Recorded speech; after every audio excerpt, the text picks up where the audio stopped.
You're about to leave reality and enter the world of fantasy sports.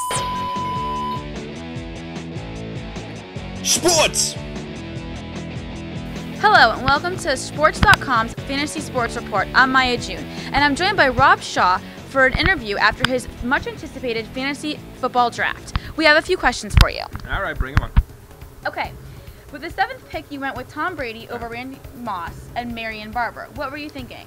Well, I wanted the best available talent. You look at Tom Brady, the numbers he put up last year, they were remarkable. And obviously, Moss really relies on Brady, so why really gamble on one of them when you could have the guy who throws the ball? And in my opinion, the disparity between him and the next best quarterback is so great that Tom Brady is more valuable this year than Randy Moss, as well as Marion Barber. So for that reason, Tom Brady has to be the #1 quarterback taken. In my opinion, he's a top 7 pick. I take him any day of the week with that pick.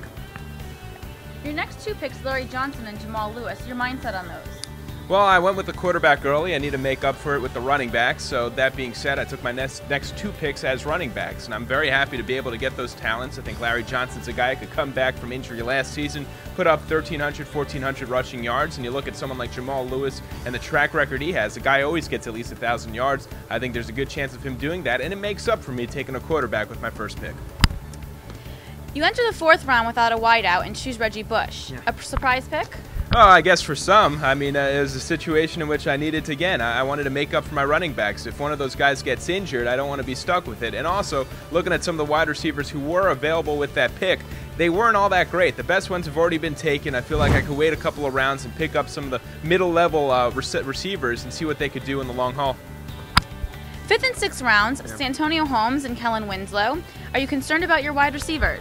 Had to get one. Had to get a wide receiver at that point, and I think that that's where you kind of get the next plateau. I'm very happy with Santonio Holmes. You look at the number he put up last year, and they were remarkable when you consider that he missed a couple of games. He was clearly the #1 receiver for Ben Roethlisberger, great numbers, and then tight end. I figure I don't have that many good running backs, so I better get one of the elite tight ends, and he is one of the big 4 in Kellen Winslow. What numbers he put up with the Browns last season, should do just as well this season. And also, I think that in the later rounds, I'm able to get some of those guys I mentioned before, a Nate Burleson, a Jericho Cotchery. So although I might not have the elite wide receivers, I have some very good ones, and I have a lot of depth both at wide receiver and at running back. Plus, I got Tom Brady. In my opinion, the perfect draft.